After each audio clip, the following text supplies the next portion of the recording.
Hi guys, आज आया हमारे पास नया थ्रेसर मूंगफली काटने वाला। आज इसका टायर कैसे फिट करते हैं देखिए। लगे लगे ही हम टायर को फिट कर देंगे।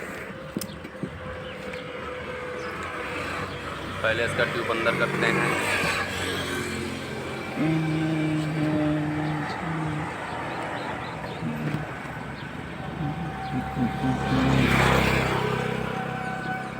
ट्यूब अंदर करने के बाद चारों तरफ ट्यूब को दूर दूर तक खिसका देंगे कि जैक के द्वारा उसमें चुभने न पाए, कट लग जाता है वरना।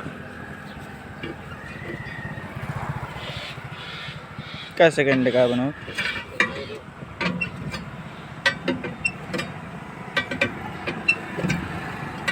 नलकी में वाल डाई भी कस लेंगे क्योंकि नलकी अंदर चली जाती है।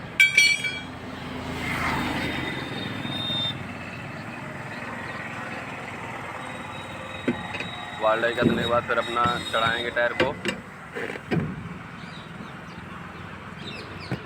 देख रहे हैं टायर कैसे चढ़ रहा है, थोड़ा बचा है चढ़ने के लिए। ये हमारा टायर चढ़ के रेडी हो चुका।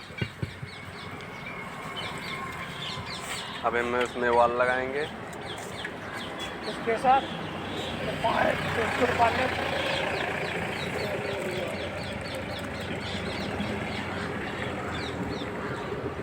हम इसमें वाल कस चुके हैं। अब इसमें डालेंगे प्रेशर।